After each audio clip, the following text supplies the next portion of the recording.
I have to catch my breath. I That's I've been sick sort of the last week. I've just been having, but it's sort of progressed into a really dry, tickly cough. And so every night this week, I think I've just had a coughing fit. Like really? Last night, I think was the worst. It's been going around. I feel like a lot more people have gotten the spicy cough this year than last year. I don't know. Like, I'm going to ditch the glasses, I think. Oh, easy. Can you see without them? Yeah, I can. I've never even been a glasses wearer, actually. Oh. It's only this last year because I've been doing so much editing. Has your vision gotten worse? Like my eye's not completely round, so as it changes focal length, it just gets worn out and gets tired and sore. Yeah, right. I think if I'm just looking at you this whole time, it'll be fine. Are you short-sighted or long-sighted? I guess I have a problem with the short side, just changing, like looking here and then there. Then over there, yeah. I was looking through the viewfinder on my camera like last weekend, and I was getting really fatigued in my right eye, which is what I usually look through. And so I switched to my left eye, and I was looking through it for like 5 to 10 minutes straight. And afterwards, for the next hour, my left eye was just completely out of focus. My right eye was fine. And I was just walking around like, oh my God, is this permanent? I can't see anything.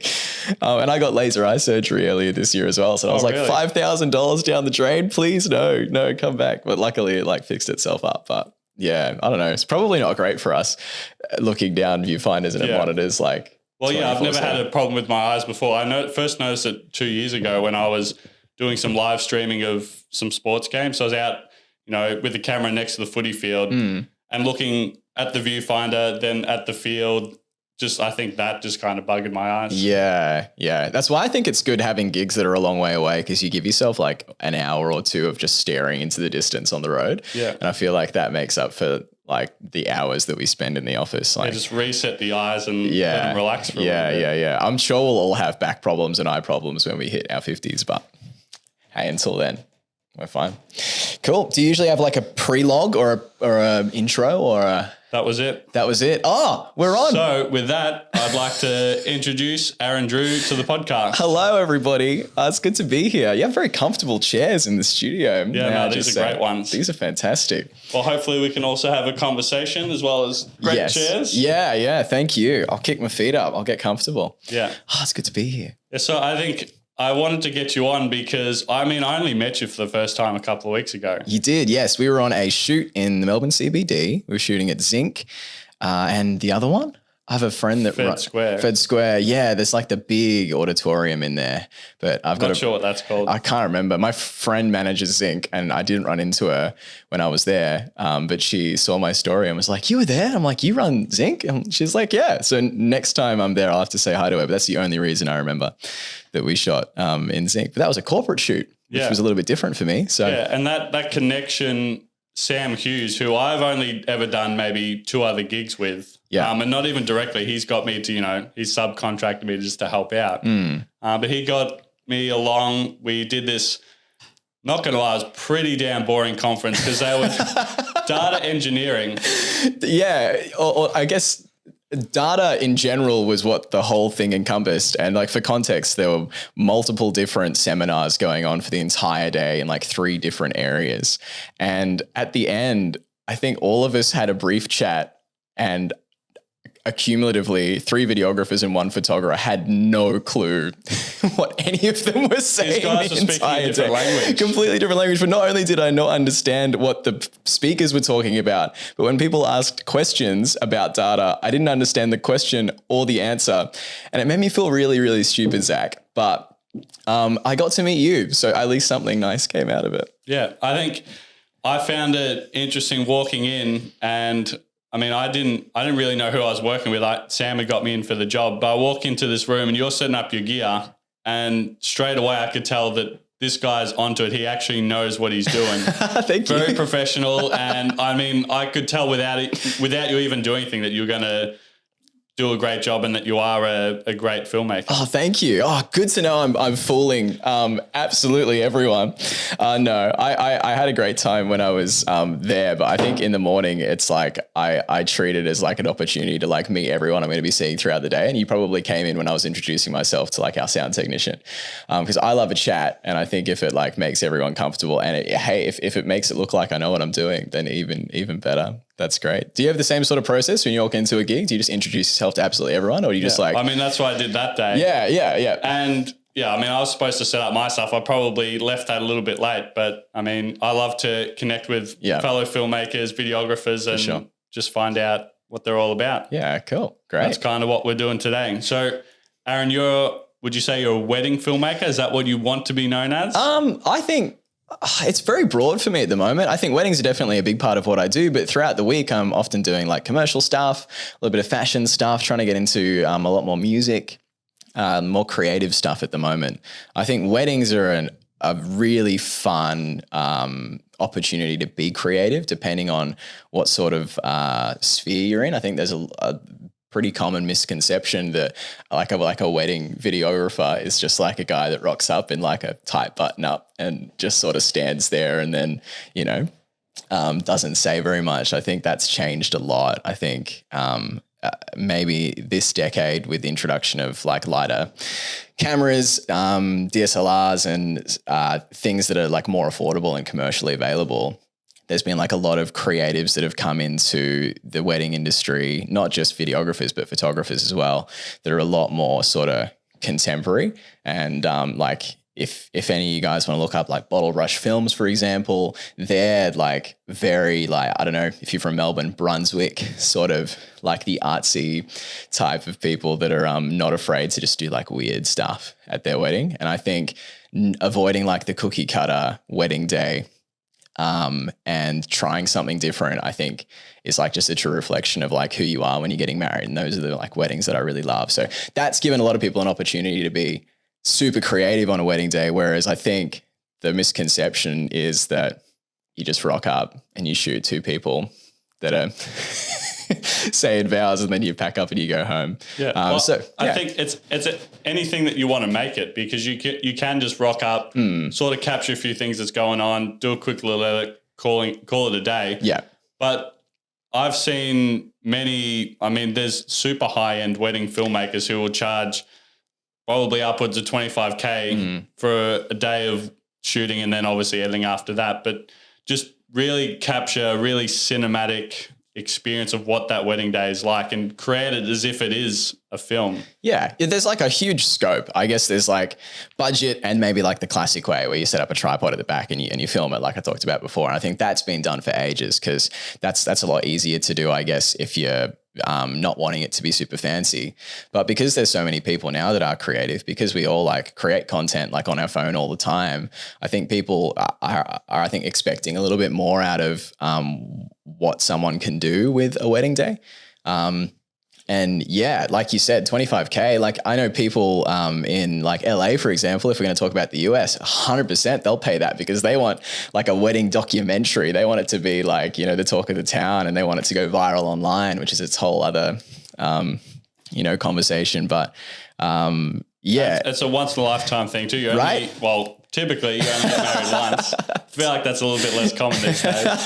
But, a wedding day is a huge deal. Yeah. Best day of people's lives. 100%. Yeah. And it's important that you have like a film that reflects that. Not that there's anything wrong with like, doing it the traditional way. I think you can still have like a beautiful film that reflects that. Yeah, it's super cool to see out of like, I think that I've been in the industry for more than 3 years, but it seems through the people I've talked to and the friends that I've made in the industry, like the last sort of 5 years, at least in Victoria, there's been like this huge sort of surge in sort of out there, super creative edits, and it's cool. So yeah, that's a lot of what I do, and I think it's nice to tread the line sometimes of one industry and another industry, like commercial and weddings, like they're very different on a shoot day. They're very, very different vibes. You mentioned you'd shot a wedding. How stressed were you? Extremely stressed. Yeah. I think that's the reason why people pay so much, because it's like an opportunity you only get once, right? Whereas on a commercial day, generally, like you've got some talent that you can work with. There's more than just one or two people there that help the day run smoothly, and God forbid anything goes wrong, I guess you always have the opportunity to reshoot or do pickups. I think on a wedding day, yeah, it's just such a different experience, and you're there to like sort of capture what's happening and not make something out of what's happening. You're not working with actors on a wedding day, at least most of the time. That would be pretty fun though, having an actor couple, but yeah, it's cool. It's different. It also keeps things interesting. I have a super short attention span. I don't know about you, but like if I were to just do the same thing day in, day out, if it was weddings, if it was commercial, if I was like, for a while I did corporate, and I think that's what's like made me come to this realization that if I am only doing one thing like 24/7, I just hate it. Yeah. I can't do it anymore. I think that's across the board. No matter what you do, I feel like that if you're just doing the same thing every single day, it naturally just gets boring. Dry. Yeah, it's bad. I want to ask you, how do you approach your weddings then? It's different. I think I'm still finding like my sort of, I guess, brand. I don't know. It's strange saying brand when you're talking about like weddings, but it's super true. I don't know how many people who are listening have ever climbed into the wedding industry, but it's like this whole thing. It goes so much deeper than I'd ever expected. In what ways? Well, I'll give you a little bit of context about me. I first got into weddings because I've been doing corporate videography for a while. I started in like 2017 or so. And just like the first clients I got were just corporate. So I was just doing seminars. I was, rocking up, setting up a camera, not talking to anyone because I don't speak the corporate jargon, and then packing up and going home and sending an invoice. And whilst that was like good because it was initially a learning experience, after a while, it just got dry, right? And then COVID sort of started kicking in. And everyone was downloading TikTok and everyone was getting on, the content creator train. And I saw these guys who I mentioned before, Bottle Brush Films, go viral, and they had like a couple rocking up on a quad bike and like helicopters and like rock music. Unreal. And yeah, like fireworks and like it just looked like an action movie, but it was like people on their wedding day. And I'm like, man, if I were to ever get married, like I want to do that. I want to do that. And also like, I want to be around people that are willing to just do something weird. So I reached out to them.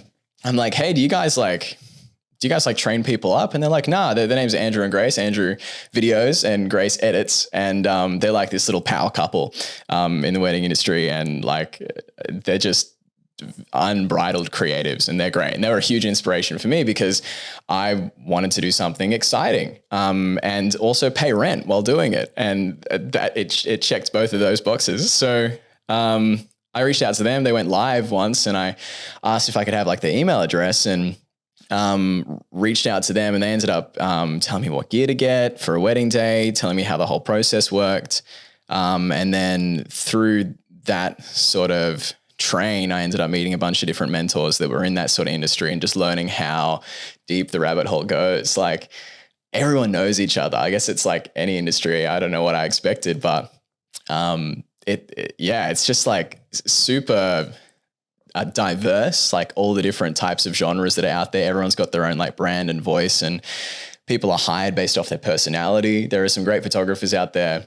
They'll take amazing photos, but people want them on their wedding day because they just love talking shit. Like they just love. Yeah, like, absolutely. Because a photographer on a wedding day, you as a bride and groom, you spend the most time with the photographer. So true. Yeah, so true. And I don't think people know that either until they're getting married. Like you spend hours with this this complete stranger. You want someone fun to hang out with. Right, yeah. And like nothing's worse than like having a stranger rock up to your wedding and they're not saying anything and they're there to like capture the happiest day of your life, but they're not a vibe. So yeah, it's super interesting to see how people present. Some people are very much the opposite and they're like, I'm a fly on the wall. Like, I don't want to, get in your way. You just have your day and I'll just like send you the photos afterwards. And that's also a great thing because, some people are a bit more introverted.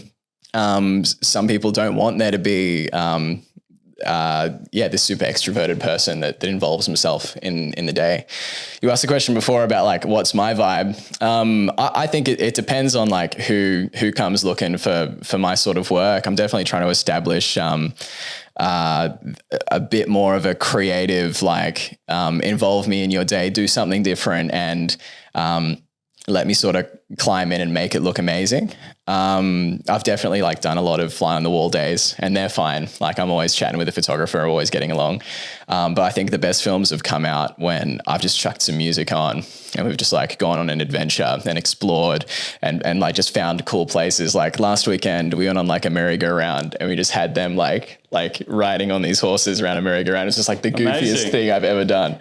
But it like the footage ended up looking cool because like who does that, right? Like that's just so different and striking. Like, and then we went out and got gelato. Like, I love that so much. Yeah. I'm a huge advocate of just being different. Yeah. And I think a lot of my mentality is sometimes just being different for the sake of being different. Yeah. Okay. But I think that also has led me in really good places with a creative career because like I don't feel the need to copy what everyone else is doing. Like everything that you've been saying, just do something a bit wacky, a bit weird, and just give it a go and try something a bit odd. Yeah, exactly right. I think you learn the most as well, right? Like, have there been any situations where you've like climbed in to a project, tried something different, something's gone wrong, something's gone right, and you've come away with like a learning experience? Well, this whole podcast is a learning experience for me. Something very different that I didn't think I would be doing is podcasting, but I've loved it so far. That's great. Yeah, but you wouldn't have known unless you'd given it a go, right? Exactly. Yeah, I think it's the same with like video as well. I think a lot of people, like I said, there's this like weird, I chat to a lot of people, especially people that are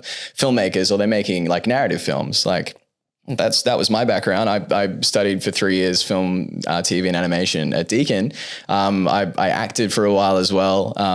Still do in my spare time, any casting director. And you're an actor. I didn't know that. For a little bit. Obviously, like I think at our age and I think a lot of it's like amateurish, but it's like so much fun. Like being able to create like a narrative with people is great. And that's still something I'm so passionate about. I think like props to anyone who sticks it out because it is such a hard industry and it's such an underfunded industry and underprioritized. And I think a lot of people have great stories to tell. But I think that whole world views a lot of people that do weddings in this really strange light because it is a very different thing. And I think it's like wrong to sort of compare them.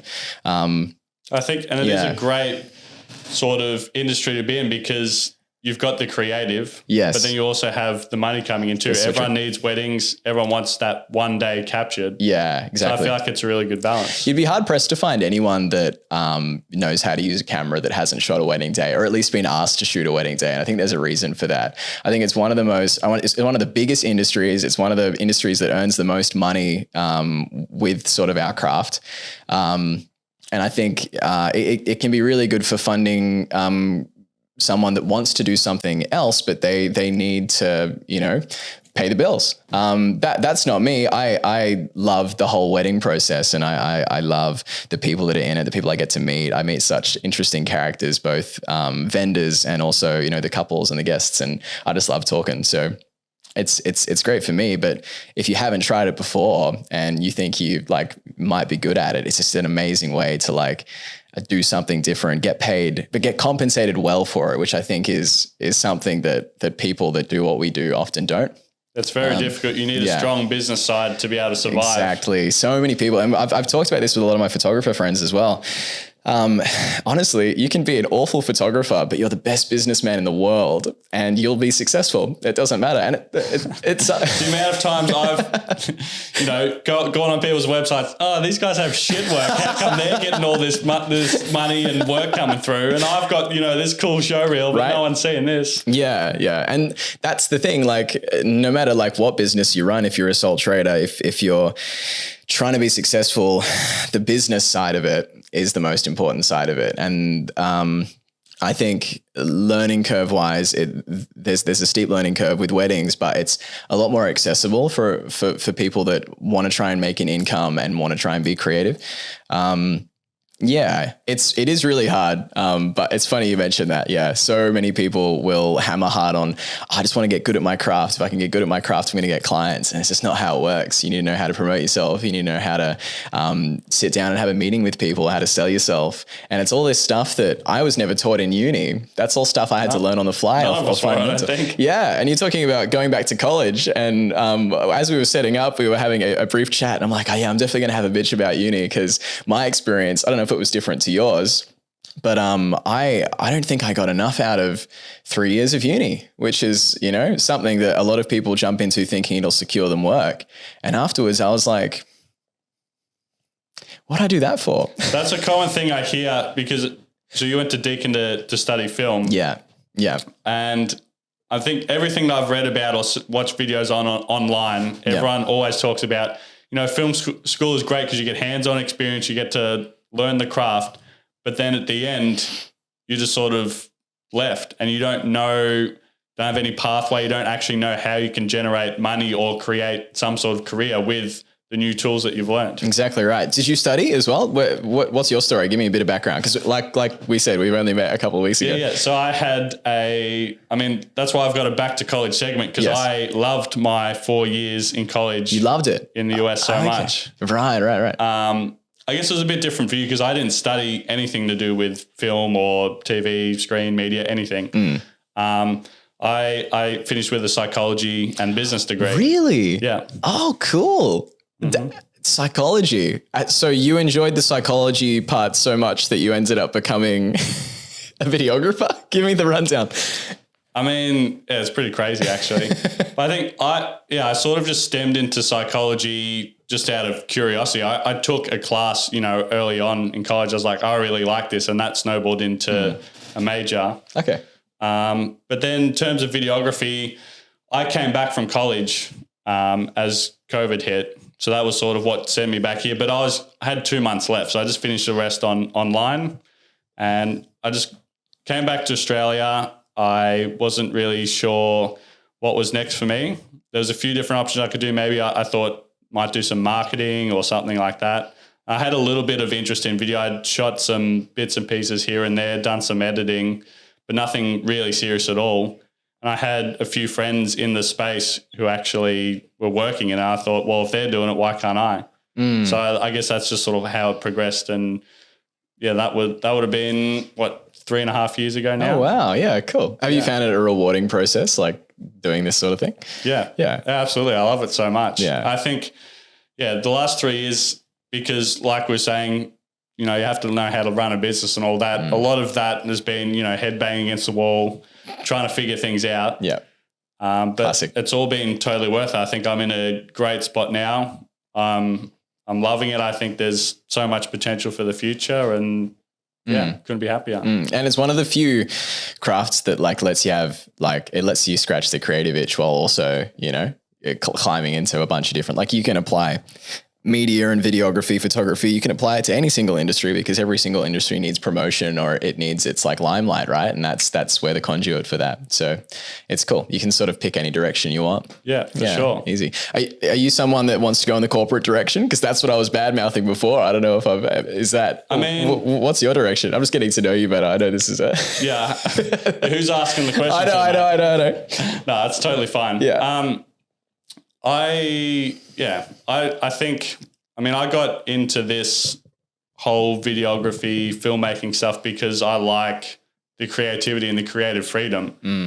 And I don't think that conference that we did a couple of weeks ago together, that to me has nothing to do with, you know, being creative and having that freedom to express yourself at all. It's just sort of propping up a camera and call it a day. There's elements to make it good, but to me, that doesn't turn me on and get me excited. Yeah. And that's why, you know, things like this podcast, it's just another creative outlet that I can learn, you know, develop skills in and just keep building into a more creative sort of career. Yeah, cool. Yeah. But I do, just to quickly wrap up, I would like to, you know, go into documentary filmmaking at some point. Awesome. And there's not a particular rush for that because there are lots of other things that I'm doing at the moment with social media and podcasting, all that. So it's, but that I kind of see that as sort of an end goal because I do find the storytelling element so like that's the most rewarding part of the whole thing. Yeah. The whole creative process for me. Podcasting is a great way, I guess, to like start that because like a documentary is usually built up of a bunch of different interviews and that's what we're doing right now. Exactly. Yeah, smart. Cool. Yeah. Great. Yeah, it's great that we're on that same wavelength. Yeah. Docos is something I'm super interested in as well. I guess if you were to call a wedding film like a mini doco, I don't know if you can, but no, absolutely. You can shoot weddings in such an awesome documentary film style. You can, yeah. But telling telling stories in general, that's also something we haven't talked about this before. That's also something I'm interested in doing documentaries. There's so many amazing documentaries about literally everything under the sun and above and around the sun, everything. There's like such a unique lens you can view each thing through. And like, I love documentaries like Icarus. I don't know if you've seen Icarus. Yeah. That's one of my favorite. Yeah. But then there's like also one, I can't remember the name of it on Netflix at the moment, like just like about apes and about how apes communicate to each other. And, how like there's like sort of the beginnings of like societies that we see in humans in them. And like, it just like the contrast between those two topics. So different. Yeah. You can do anything. I think that's the most amazing thing about documentary filmmaking and good storytelling is you can tell a story about anything, but it can be interesting, engaging, and people can walk away from the film like with new information or a new feeling. New perspective. Like we were talking about when we set up as well, we were talking about that like media in general needs to do one of three things. It needs to inspire, it needs to educate, or it needs to entertain. And I think you can do like all three of those things with documentaries. And it's just, I love it. We should talk more about that. And just real stories as well. Yeah. As opposed, like narrative is great. And I mean, I could see myself getting into some sort of narrative filmmaking. But there is just that real element of documentary filmmaking that I really love. Just a bit more relatable for some people. For sure. And it can spread awareness about anything you want as well. Yeah, it's cool. I think in uni, I think one thing I did get something out of is we had to do a documentary class. And the original idea around that documentary class was I had a friend who lives down in Frankston. He was in the Melbourne CBD at night and all of his friends had gone home and he realized his phone had died and all of the trains had stopped because it was some ungodly hour in the morning. So he was stuck on the street and had to spend the night there. So he couldn't get home. There's no way he was going to walk to Frankston. By the time he got there, the trains would have started up again anyway, which would have defeated the purpose. So he found a place to sleep for the night and was surrounded by people that he realized did this every night. And it was this huge sort of like, I guess, awakening moment of, like I'm super privileged. And I'm like, that's a really interesting concept. I'd love to climb into that. So we did a documentary class and that's what I picked my topic about. That's how I met a couple of my really good mates who you've already met, Lockie, who was the photographer at the gig before. That's how we met. Yeah. Lockie, you got to come on the podcast, mate. And that was the first documentary I ever made, but it was, and I don't think it was very good. But it was great to be able to interview people. We went around the CBD and people that were willing to talk on camera and tell their story, people that were living on the street. We'd have a chat to them first, make sure the cameras weren't in faces because no one likes that. And we'd ask if, they'd want to have a coffee, just like have something to eat with us. And if they didn't want to talk on camera, that's all fine. Thanks for the, opportunity. And if they did, then, we'd sit down and have an interview and we'd stitch those together. And we interviewed someone from The Big Issue, who are the magazines that you see all around CBD, and just learned so much about the thing we were trying to educate people on. And that's what's great about documentaries is it's a learning experience, not only for you and it's about what you're learning, but it's also a great way to sort of show what you've learned to the people watching. Documentary wasn't very good, but I've since that I've ended up working a little bit with Mobilize, who are like a group of people that do that every Sunday. They're amazing. They literally go around and they just have a chat with people that are doing it rough. And really? Every Sunday? Every Sunday. Yeah. They're amazing. It's just a group of volunteers. They just go out and hand like blankets and stuff. And I ended up meeting someone who I wasn't, I didn't know them at uni, but they did the same course as me. and he runs that. Jess, shout out to you, Jess. He's a legend, and he is one of the like big brains behind the whole thing. And we were having a chat about how I made that documentary, and it sort of come full circle because I had the opportunity to go out and do some more interviews with people.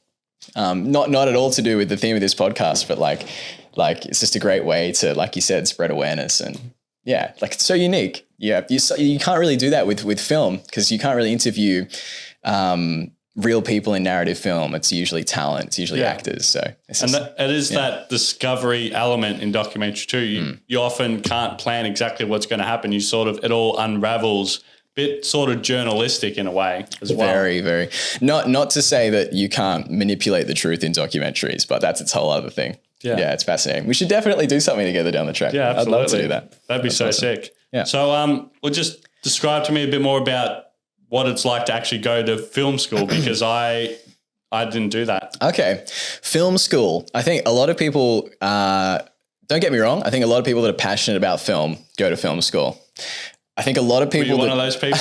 I was passionate. I started with an acting background. So I've been doing like theater training since I was like 8. And I have always been a super energetic kid. So I just needed that outlet, right? I think me more than most definitely needed an outlet. And acting was like that for me.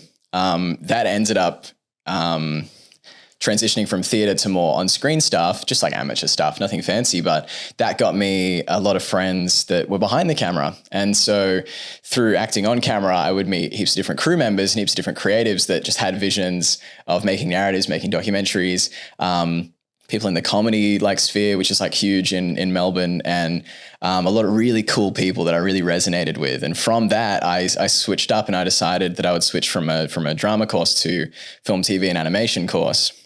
Really excited about that because I'd always sort of subconsciously been into cinema and cinematography and filmmaking. So climbing into that, I was like, I felt I'd finally found my like path, which I think a lot of people struggle to find, especially when they're like teenagers, which I was, right? So how old were you then? So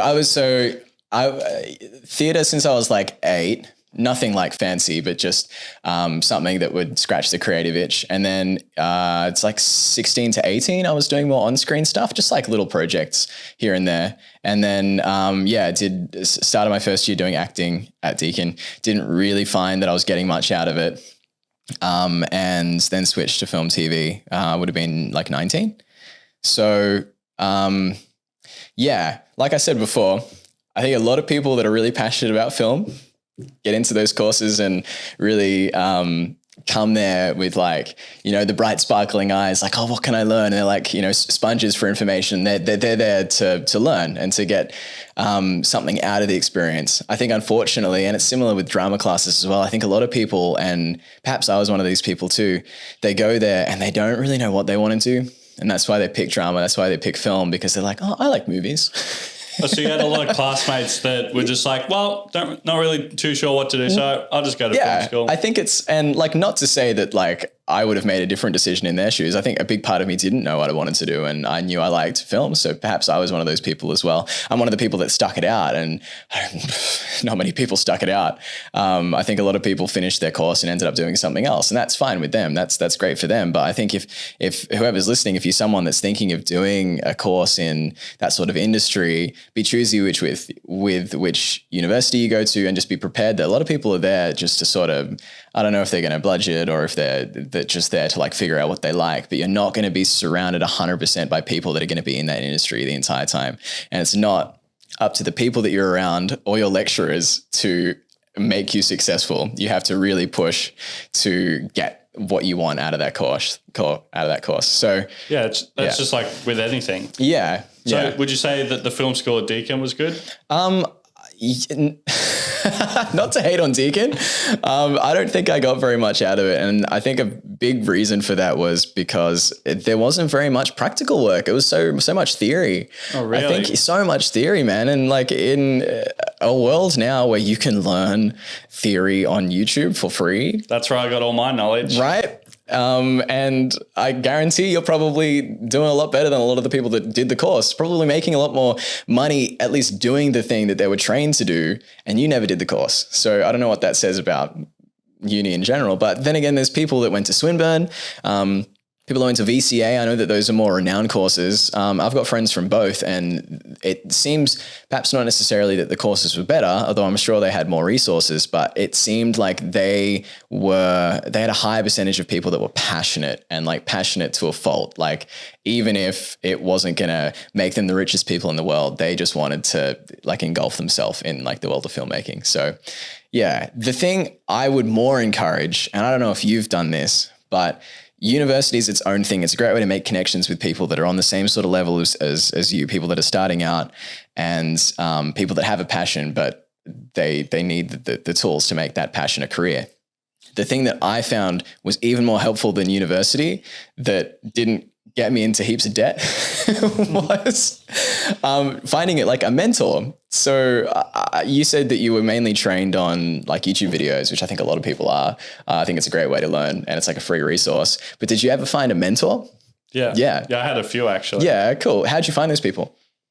Yeah, just through old connections. So the first main mentor was, and this is kind of winding back a bit, my parents actually had their own TV show. Probably how many years ago now? I don't know, like 15 or something. But they used to sell interactive whiteboards into schools. Oh, right. So I remember those things. Yeah. I mean, that was the craze of the time. It was, yeah. We were all so excited about those when they rolled the first one in. Yeah. Oh my God, you can touch it. It moves. So they sold them, but then they would be doing all this work with schools because they were both ex-teachers, and they just saw all the awesome innovative spaces and like different learning programs that schools were having. So they thought, well, why don't we have a TV show? And then the person, Gary, who helped them produce the TV show, that was my first mentor. Oh, cool. He was just a contact where I thought, well, I don't really know anyone else in the industry, so I'll just get in touch with him. Yeah. And did he sort of show you the ropes, pull back the curtain a little bit, and like, yeah, it was your introduction? Is that right? So because he had since retired, so he wasn't actually working as a videographer anymore. But that was great because he just has all these passion projects and short films that because he loves to write crazy stories and funny little gags and funny jokes, all that sort of stuff. So I got to work with him on a whole bunch of short films, which is like a great way to kind of step in before I started doing like paid work. That's just getting that experience. It was often just him and I that were shooting them, but we'd get that, dialogue, the sharing of creative ideas. And it was fantastic. What a great introduction to a lot of other industry. Like he also helped with, the business side of things. Like I think he sent me like templates for invoices and stuff, which again, I think when it's all new to you, you just have no idea. It seems pretty simple now. It's just a piece of paper with a couple of numbers on it, the big number that you're going to get paid, and off it goes. Yeah, there's so many moving parts, and like I never learned any of that in business. There was one class called freelancing in the arts, and it was everyone's least favorite class because they went there and they didn't feel like they got anything out of it. Whether it was because they didn't realize the importance of freelancing, like I think everyone that does a course like that ends up becoming a freelancer or in some sort of environment where you need to know how to hype yourself up for other people, whether it be the production company you're working for, you need to make sure that they're convincingly, that they're convincingly professional enough to create what the client wants, or as a sole trader, which is harder because you need to be like, here's my work. I know I'm a one-man band, but I can make it like worth your money. But finding a mentor for me was like something that I didn't realize I needed to do until like uni had finished and we were all sitting at home because like uni finished, lockdown straight away for me. That was like my timeline. And we were all just sitting down. I'm like, what do I want to do with my life? Like, there's lots of time to think. So much time to think and so much thinking and so much like procrastination because we just had an endless amount of time to procrastinate. And it was kind of great for the first little bit because at least we had like a breather. Just a circuit breaker, kind of reset on life and just, work out what's next. For sure. For me, I think it was like a bit of a chrysalis because I got so frustrated at doing nothing, whereas I don't think I was a super motivated person before COVID. And I think that was probably highlighted in how I treated uni. I think a lot of people there were creatives, but they were creatives that didn't really fit the education system, But after so much time just thinking and figuring out like what do I want to do? What am I even passionate about? Seeing like I said, just like scrolling through TikTok, seeing something I really liked that resonated with me. And I'm like, I think I could make that in the future. That was sort of like the little spark of inspiration. So those were the first mentors I reached out to, was Bottle Brush Films, the wedding industry. That fascinated me. And they pulled back the curtain. They told me what gear to buy. They told me how to do invoicing. So they said they didn't want to train you, but they sort of gave you a bit of a layout of what you need to do. And that was like a kindness that you're not going to get every time you reach out to someone. I was really lucky. Like, I know I'd emailed a few people before that just to, like, you know, suss the waters. But I don't think enough people realize you can just email anyone. If not, it's not hard to find someone's email address. Flick a DM these days. You flick a DM, yeah. I prefer to email because I feel like, more professional. Personally, like, my DMs can go like sometimes my phone, like, I'm often on set, so I just mute my phone, right? And so DMs sort of fly under the radar a little bit. But like with emails, I'll sit down and I'll like, I don't drag them into my little organized bin until I've like answered them properly. So I'll always email people. But it's really not hard to find people's contact details, especially people in our sort of industry who need to be easily contactable for clients. Just go to their inquiry page and just say, hey, I love your work. Like, just spend 15 minutes. If you're trying to do this in bulk, spend 15 minutes just scrolling through their Instagram, name something that you really liked that they did that inspired you, tell them how you'd like to do that in the future, and give them even just one question that you'd love them to answer. And if you can get a response out of them and start a conversation, and then if that ends up leading to some work or that question just being answered, you've already found yourself like a small mentor that knows more about the lecturers did. Because a lot of people will educate because they haven't been able to find something to hang on to inside the industry. Not to say that every single educator isn't good at what they do, but I think there's like a huge trend of people will become educators because they weren't satisfied with, you know, what they're educating about. That's a hard one. I like becoming a teacher because, well, maybe you haven't, you know, really reached the ceiling of what you wanted to achieve in your career. And I find that that's a bit dicey because you want someone that's had the real experience, that's actually done the work, and then they're excited to convey that to someone rather than, well, you know, I'll go teach because it's plan B. Right. And the people that are amazing and just want to share their knowledge are out there, but I don't think that's going to be every lecturer you get at uni. And it definitely wasn't what I got. The thing I found the most helpful was because they found me actually. I had another mentor in the commercial world because I sort of have that like dual life of weddings and commercial, right? Weekdays are the commercial, weekends are like the wedding. And the commercial sort of mentor for me was a guy called Ben Nicholas, and he was an old Neighbours star, and he runs a production company called We Did Creative, and they're great. He's like got an amazing creative mind, and seeing him on set after I met him and started working with him, and I had like no idea what I was doing when he first met me, and he like turned me into someone that was at least somewhat good at what I do, right? Competent. Yeah, especially in the commercial world where you're not just letting things happen and then turning it into something amazing. You have to jump in, you have to direct people, you have to know what you want before you get there. And because he's been, I guess, acting since he was like a kid, because he's always been surrounded by cameras and crew, he just speaks the language. And he just understands the process so much to the point where, and I don't see this very often, he'll be in the moment, he'll be videoing, he'll be directing, and then he'll just go quiet for like 10 seconds. And you can just see the cogs turning in his brain because he's doing the edit in his head while he's shooting it. And it's just an amazing thing to be able to see. And he was an amazing mentor to be able to have, because finding people like that have practical real world experience and are still doing it in an ever changing environment is like you can't buy that sort of experience, right? And it can be free. Like I got paid to learn under him. Really? That's huge. So, and not everyone gets that opportunity, but you have to sort of look for those opportunities. Uni's like an easy thing to apply for. You can apply for it and be like, yeah, I'll pay for it in 10, 20 years whenever I earn enough money, if I ever earn enough money. And then, that is a few years of your life that you're sort of being drip fed information that's mostly theory.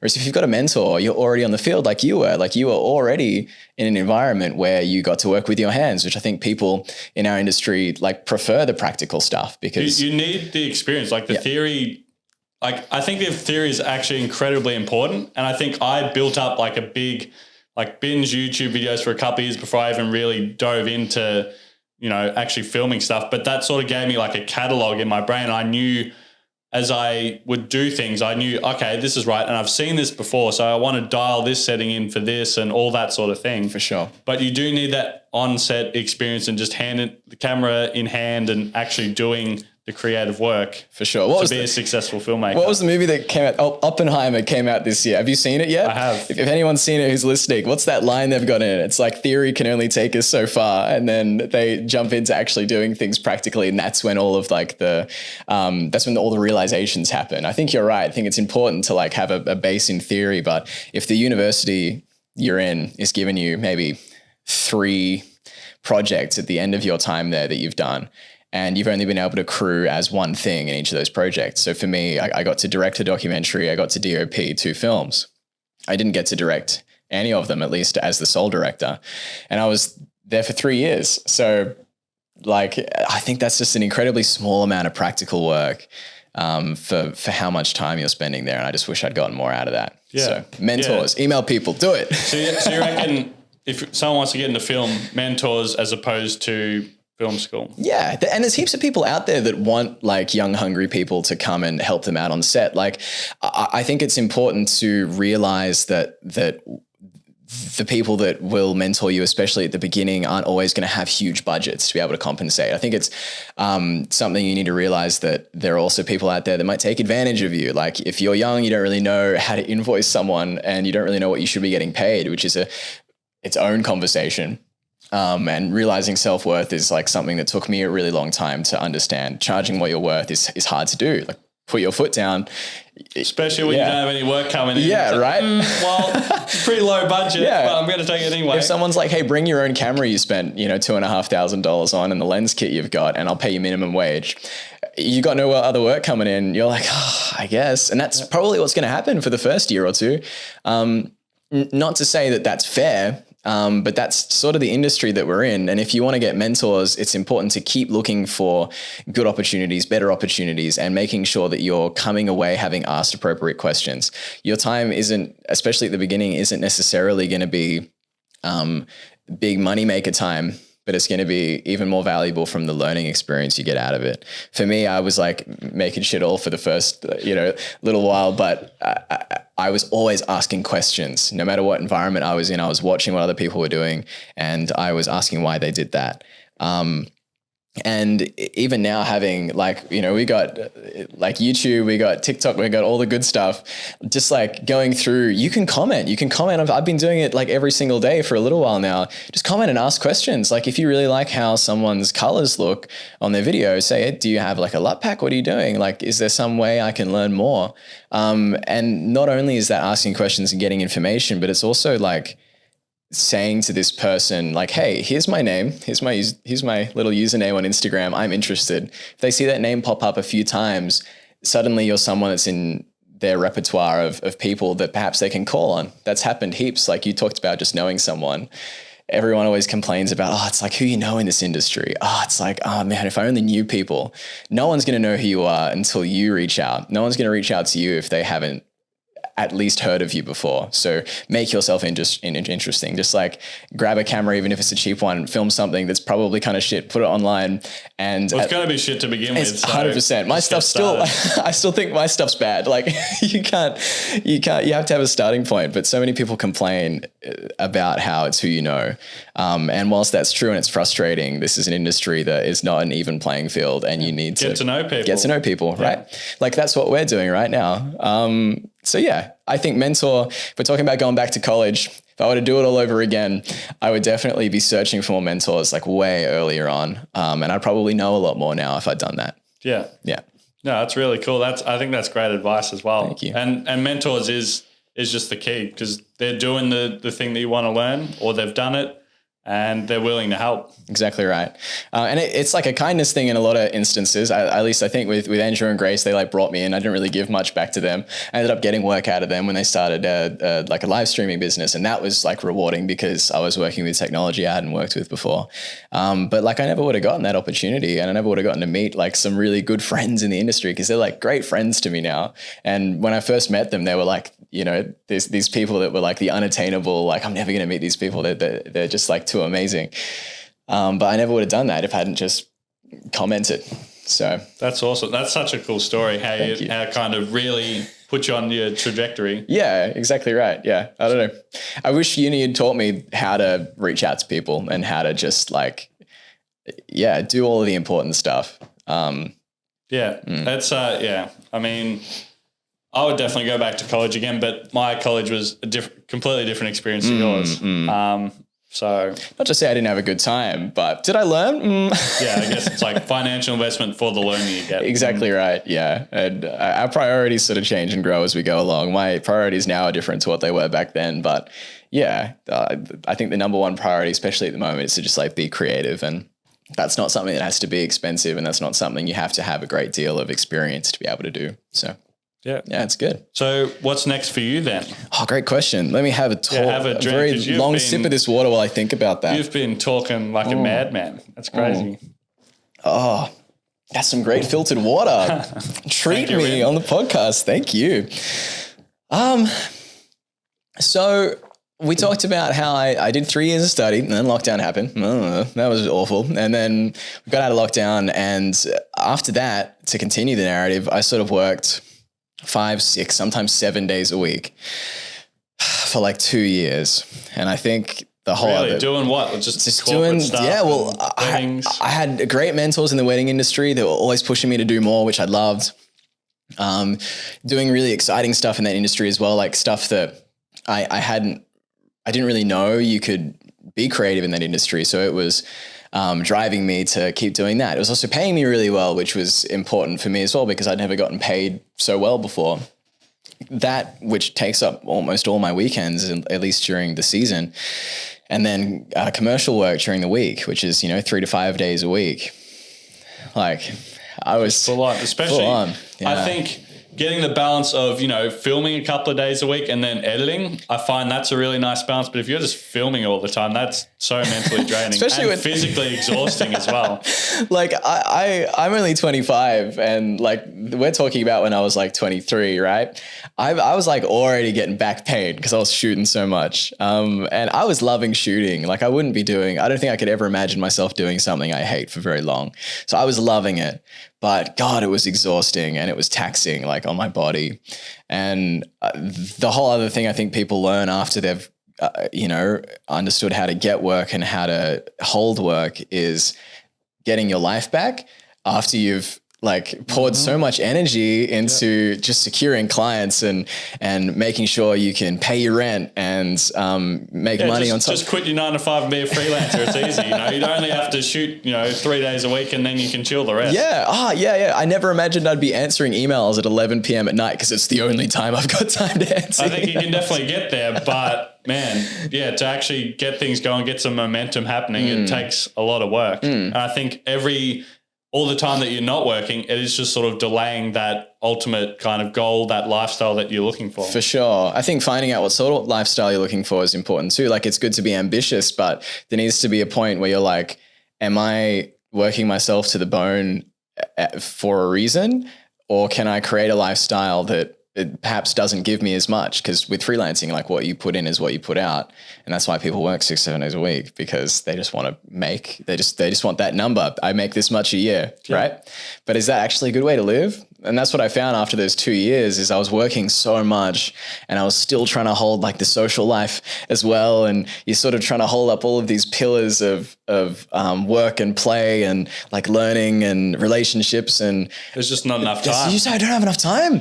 Like how many hours a day are we awake and how many hours should we be asleep? I definitely was not getting enough sleep to maintain that lifestyle. And it's because I thought that if I said no to things, like I'd be letting people down, letting myself down. And with freelancing, saying no as a freelancer, I think is the hardest thing it's to learn. It's such a hard decision. And such a hard, it's like getting paid what you're worth and saying no are like two things that have been the biggest learning curves for me. Like in the last 12 months,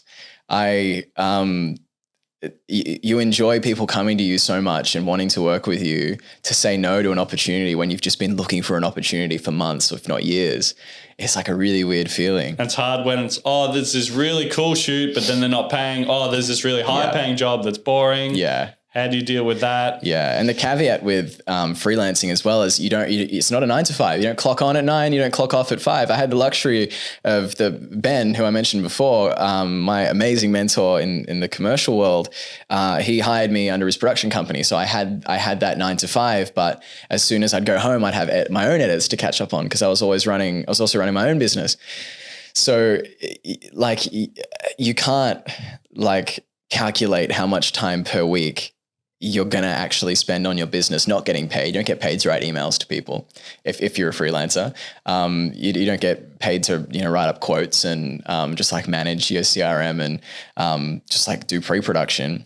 That's time that's really hard to quantify, and that's time that's really hard to keep restricted between that 9 to 5, 9 to 6 sort of time frame. Yeah, because if you're on a day rate, for example, your day rate is so much more than the time that you're on set. Right. Like it might be the pre-production or all the other preparation that goes into it. So many clients wonder why it costs so much to get a videographer out for a shoot.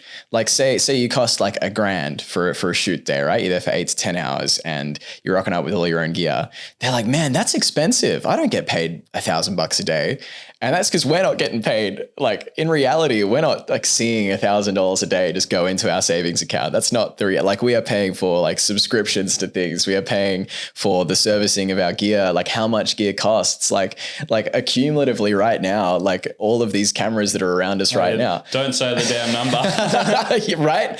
But it's so much more than I realized goes into just maintaining your own business. Like the numbers are hard and I'm not good with numbers. That's why I thought I wanted to, being a creative, I think most of us. I don't have to worry about that if I'm a creative. Oh God, if I'd only known.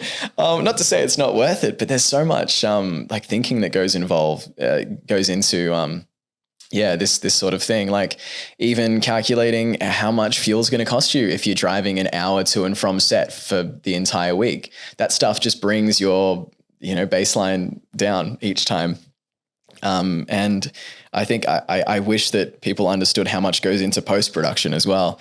Like you edit as well, right? Mm-hmm. How much time versus shooting? I edit every single waking hour that I'm not filming. That's how much I edit. So do I. Yeah. But people don't see that because it's behind closed doors, right? They see you rock up with the camera and in a week or two, they see the edit you give them and they don't know. Oh, you can just deliver it the next day, right? Yeah. Well, no. Yeah. And I don't pay myself as much for editing just because you want to.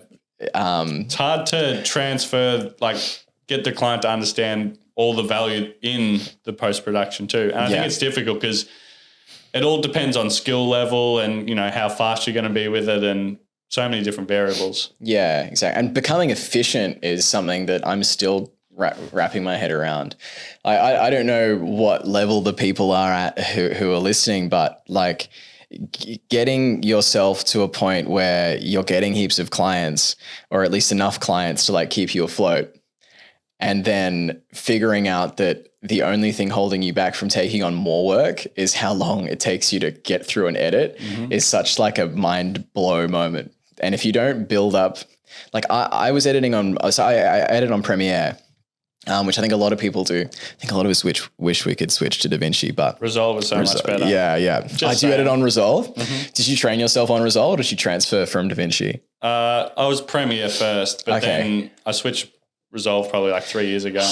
I'm trapped, man. I have all the keyboard shortcuts down on Premiere. You can change them. I mean, to be fair, with this podcasting stuff, I do a lot on Premiere. Okay, really? So like I just jump between the two. Okay. It's good that you're sort of bilingual in that way. I am so hooked on Premiere because I trained I got trained, I guess, on Premiere with the workflows and the shortcuts. So I've gotten it to a point where I'm like hyper efficient on Premiere. Like I can edit stuff up faster than I've ever been able to edit it before. And I wasn't like that before I met Ben, who trained me in his sort of workflow, right? Before that, I'd sort of open it up. I'd have all these folders. I just sort of call them whatever I wanted to call them, video clips. Yeah, you got to be like, the organization is huge when you're editing. Like, because even though there's a little bit of work at the start, it will pay off down the track. Because if you have to come and re-edit stuff, everything's organized, you can find it. and then it would ultimately just help you be more efficient and faster with it. If you're someone that wants to edit, like I'm sure there's YouTube videos out there, but like just have the same folder structure for every single like thing that you do. You can on your hard drive and in your editing software, just keep it the same. Keep it the same. And you'd be amazed how much quicker it makes you, because it's when I open a project now, it's just muscle memory. And then suddenly like I'm doing the selects, like my whole process to like in a nutshell, I have a folder structure that's like a blank template. I copy paste that, rename it to whatever client I'm working for that day, and then open up Premiere. It's got the same folder structure already saved in it. That's identical to the one that's like on Finder. And then I drag all of the clips of like B-roll or cinematic stuff I've shot that day. And then I just scrub through it. If you click L on Premiere, it speeds up. So I just click L like he's giving away all the good shortcuts. And then you just go and you just like lift up every single bit that you like. And that might take like, you know, a few hours, depending on how long the shoot day was. And then you combine all of that. And then suddenly you're not going through like I used to and being like, yeah, that's good. I'll like put a marker in that so that I remember where that is. Yeah, cool. I'll come back to that later. Okay, cool. Now I'll start on the interviews. It's not like that anymore. I know exactly what I'm doing from point A to point B. Yeah, it's huge. And because editing is just the biggest bottleneck, so you have to be fast with it. Bottleneck's the perfect word for it. There's so many times I'm like I've got 5 projects on at the same time, and I'm like, I have to put in my calendar, like this is the time slot I'm going to allow for this project, because if I don't do that, I'll keep putting it off, or I'll just do the more fun one first. It's interesting you say that, because if you don't have a set amount of time that you're going to sit down and edit, it can just drag on, because you're like, well, I can add this, I can, just keep tweaking things, but you need to just be done at a certain point, and depending on what project you're working on. For sure. But yeah, otherwise it can just drag on forever. Definitely. And like being okay with saying this isn't perfect, because if it were perfect, I'd spend another week on it. But saying like, this is good enough to deliver, and say, hey, this is your first version, and then let them give a little bit of feedback. That's fine. Because I think I got to the point where I wanted to make absolutely everything perfect, but I'd send it to them perfect. And the client, I guess the client's always right? Well, it's the client's paying for the video. It's what they want. So what they want. And they'd come back and they'd ask me to change stuff that I'd fixed. Mm-hmm. Yeah. And I'm like, oh, why am I spending so much extra time when like I'd just rather get their feedback, and then it's more efficient. It's getting them what they want, and it's just like saving everyone time. So it's another learning process. I feel like that would be a whole other conversation, talking about how sometimes your creative freedom is compromised because you have to edit for a client that apparently knows more than you, even though you're professional in the industry who has all these, storytelling techniques, way to communicate important information. But yeah, sometimes they just want things a certain way, and I guess that's fine. They're paying, so you got to do accordingly. Yeah. But I find that especially early on, I'd have a lot more clients that were coming to me and being like, can we change? Like, are you sure about this? Can we change this? And maybe that was like me, like not being as good as I am now. But I think a big part of that is how you present to a client as well. If you come to a client and you're unsure in the meeting about certain questions they ask, or if they get the sense from you that you perhaps aren't super confident about your craft, or if you're asking them questions that they expect you to, already be on top of, I think that sort of gives them the preconception that they do know more than you. When in reality, I think we know the theory, God, we were taught the theory for 3 years in university. So like we are the professionals in these sort of environments. We need to make sure that we're confident in our decisions, that we're listening to the client, but that we're also conscious of the fact that they're coming to us to know what we're doing. So I think that took a while as well, just to be like, I know what looks good. I just need to tell the client what they would like. And often they'll be like, oh, I hadn't thought about that. Giving examples is a huge one. When you go to clients, it's like, when I go to clients, it's like the first question I ask is just like, hey, you've come to me like wanting something. Is there some inspiration here? Like, did you see a cool video on Instagram? That's such an easy way or not easy way, but a really good and effective way to sort of just gauge what sort of creative style that clients are after. Yeah. The first few clients I had back when I didn't really know what I was doing, they came to me and said, yeah, I want an ad for my business. And I'd be like, yeah, cool. I got it. And then I'd create something for them, having asked no more questions than that. And they'd be like, this isn't what I asked for. And I'm like, well, what? You said you wanted an ad. And I realized like, that's actually on me because I didn't ask the questions that were appropriate in that sort of scenario. Of course the client wasn't going to get what they wanted because they never got the opportunity to tell me exactly what they wanted. So, yeah. Well, I'm looking at the time here. Yes. I think we're going to start winding down. Sure. But we were talking earlier, and I've seen on Instagram too, you've been in Europe. Yes. You love doing some traveling. I love traveling. So, and you've been taking your camera with you and been shooting some cool stuff as well, which you've just been recently posting as well. Yeah, I'm excited that you talked about that. Yeah, because just cool. go for it if you want to. Lighten up. Yeah. Oh, thank you. Because like we talk so much about like what makes money, but I think it's cool that we get to talk about like just what's fulfilling. What's fulfilling? Yes. Oh, the segment on fulfillingness. The F word. I like it.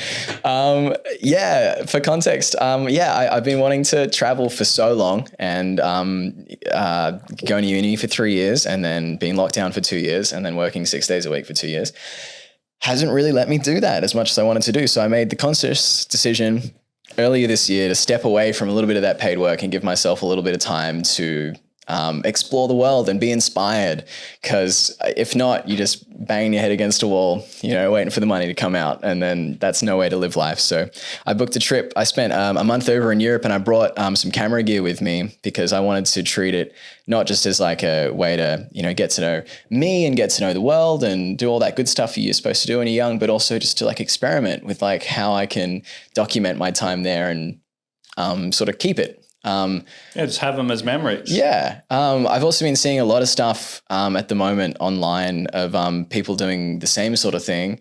And it gets a lot of traction. Like people really love seeing the cinematic version of Paris or, what Venice looks like if you take like a super expensive camera and a nice lens and just like have a creative mind behind it. There's this whole like series of like the art of noticing or something, which I think is really cool. I don't know if you've ever seen one of those. I haven't seen it, no. But this is like whole series and it's like a trend, I guess, but people will just go to a place and they'll just spend the day there.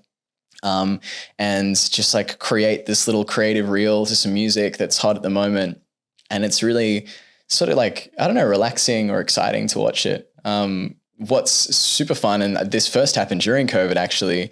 I can't pronounce his last name, but Jack Krzik or something has Not been sure he's in Melbourne, and he does that sort of thing, but he went viral because he did it in Melbourne.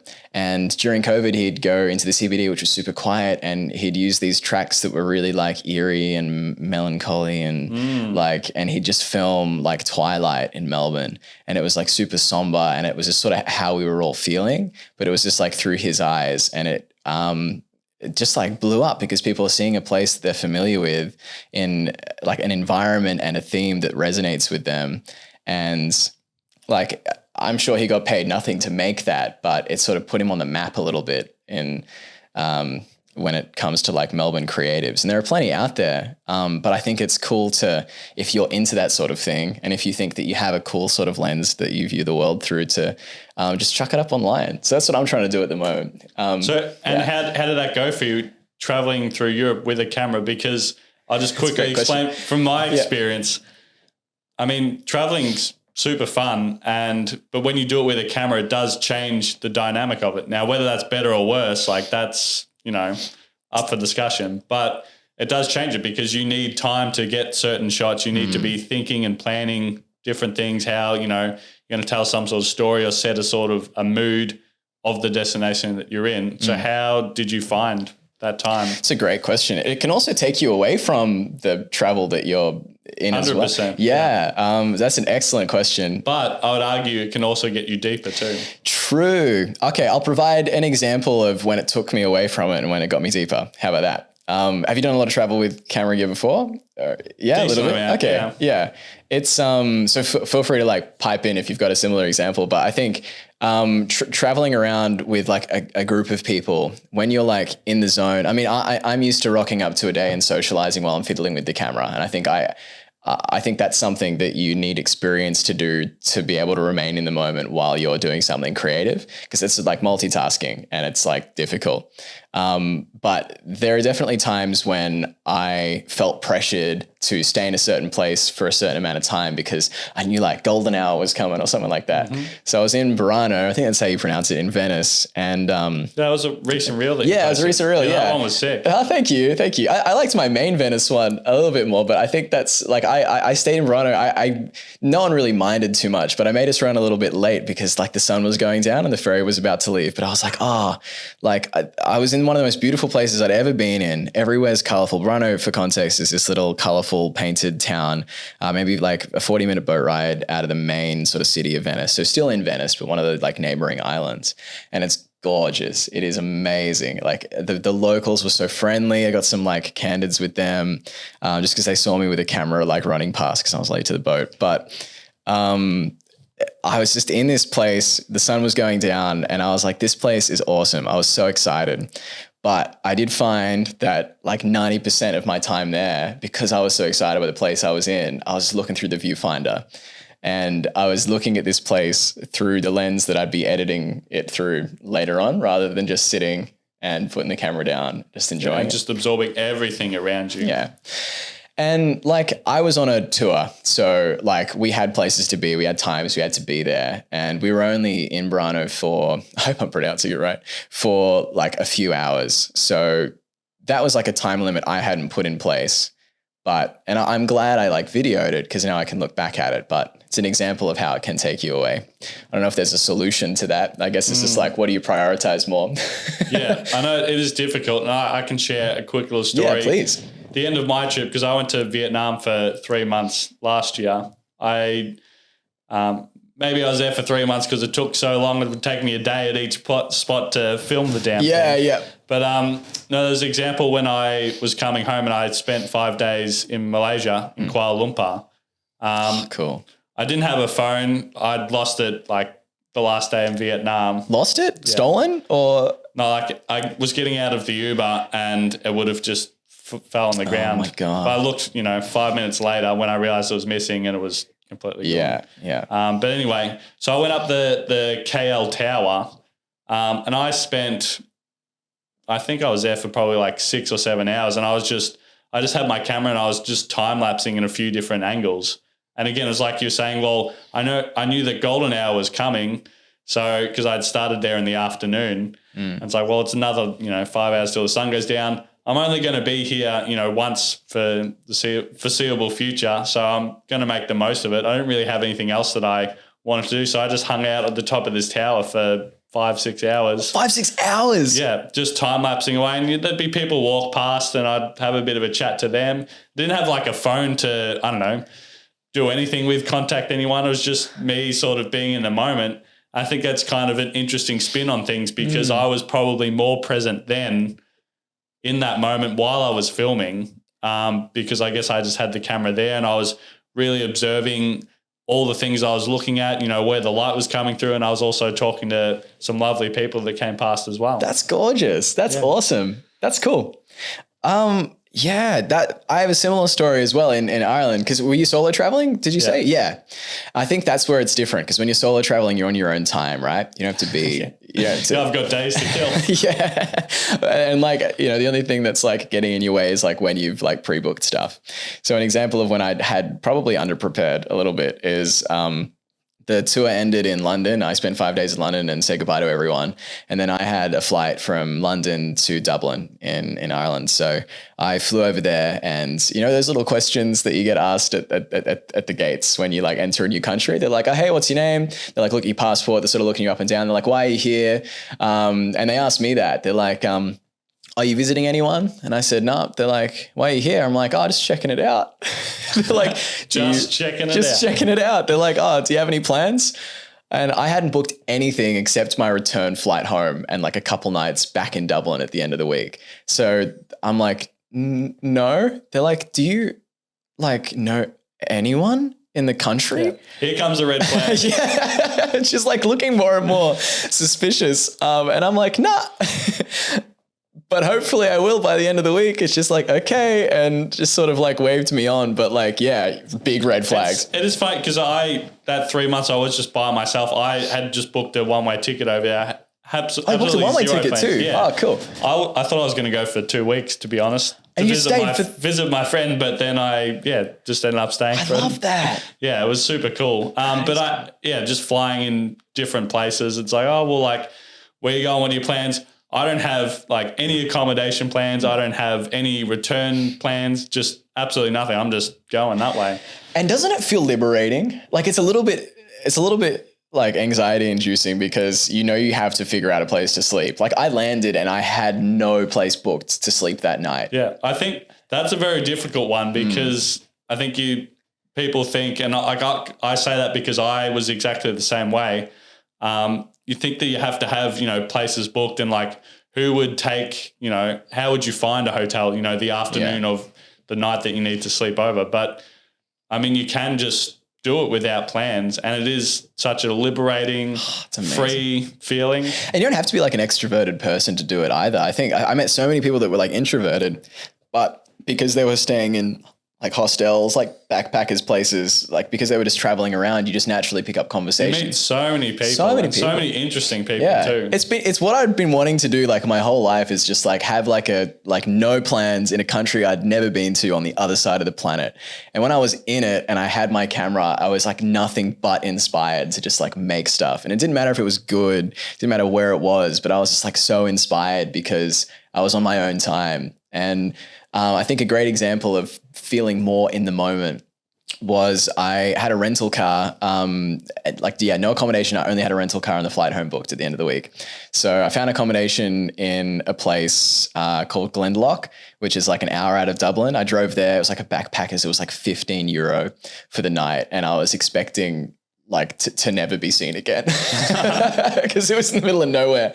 And I get there and there are these two really, really lovely guys what country were they from? Like the Netherlands. And they were putting their shoes on and they were like, oh, hey, we like got chatting. They're like, we're about to go for like a quick hike.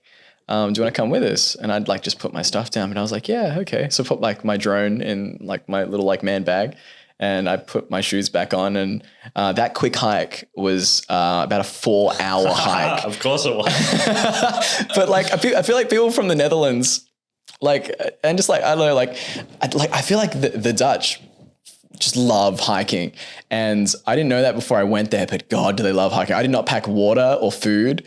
And I was like dying, but I was just having such an amazing time because it was like an in the moment sort of decision. Another moment that was like that is I went up to a place called Achill Island, which is like on the other side of the country, other side of the country being like a 4-hour drive. Yeah. What a luxury. Amazing. And there was no one around. I'd seen this like woman posting about this like cool secret spot. And so like, it's like 6 months before this. So I like followed her thing. I was looking at the background of her like video to try and find out like where she was.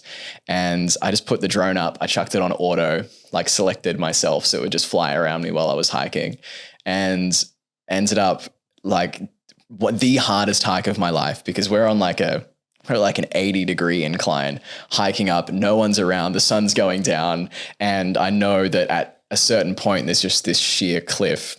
I would use the drone to like scout out in front of me. But it kept losing connection because of like the cliff face. So I didn't really know what was in front of me. But when I got to the top, I had to really, really push to get to the top because I wanted to give up so many times. And you got no one else around you. So like no one's going to be like, come on. Exactly, yeah. And I got to the top and like the sun was going down. I was completely by myself. And I was like, I've done it. I'm on the other side of the planet. I got my camera, I got my drone. I got one of the most breathtaking views I've ever seen. And it was sort of like you, like I didn't want to pick up my phone at all. I just wanted to like be in the moment. And because I had gone there for like that golden hour time period, I was like, it was the best it could have possibly been because I'd gone there with the intention of getting some drone shots and I'd found myself like getting so much more out of it than just some like cool content. So I couldn't recommend it more. Just don't get your shit stolen. Yeah. You got some stuff stolen, did you? No, I didn't, but plenty of people have. Yeah. Just lock your bag. I don't know, like use lockers. I was Keep it on you. I was very diligent about that. I'd always use the lockers and like just be super careful. Like you can get little safe bags and lock that stuff up, but like it's so worth it. Like people are like, I'll just bring my phone. I don't want anything to get stolen. I'm like, just get some insurance and take you good stuff. Because how often are we in Europe as Australians? Like, it's so expensive to get over there, especially It's a now. long way. But so worth it. Yeah. So more travel plans for you? Definitely. Yeah, 100%. 2024, I'd love to go to Japan. I've never been to Japan before. Have you? Japan is on my list. Yeah. Oh, cool. Interesting. Japan, and I'd love to go back to New Zealand. I haven't been there since I was a teenager. And it's like just a drop dead gorgeous country. And like just awesome people. So I'd love to go back there. And now that I'm a little bit better at like, you know, capturing moments in general, I think it'd be awesome to walk away with like even more stuff. But the goal is to just keep doing what I'm doing, maybe in like the tourism sort of industry, because that might provide more opportunities to travel. I was going to ask that. Would you want to do it as a more professional sense to get definitely paid to do that sort of stuff? 100%. Yeah. I'm like tagging in Kentucky. I'm tagging Kentucky and everything. Like at the moment, like I'm super small, but like I've only just started investing time into this. So like that's natural. But I'm like just trying to tag all the right people. I'm just trying to like be seen like we all are. And like I guess the goal is just to like fund travel and exploration and bring people that sort of follow me on that adventure with me, and just like funding it, making it self-sustaining. That's like my dream. Like I don't need to be a millionaire. I don't need to be a big budget like director of things, all these like big dreams that I think a lot of people have when they go to uni. Like I'd be so content to just get to meet new people for the rest of my life and explore like cool places I'd never been to, and have, you know, even just a few people be able to like watch it and follow me along. And yeah, it just sounds like a really cool lifestyle. So that's what's next for me. Just doing more of that. That's terrific. Yeah. And I think that's honestly a perfect way to finish the conversation. Aaron, thank you so much. Thank you so much for having me on. This is really, really fun. Comfy couches and a great conversation. I couldn't ask for more. Thank you, Zach. No worries. Thank you.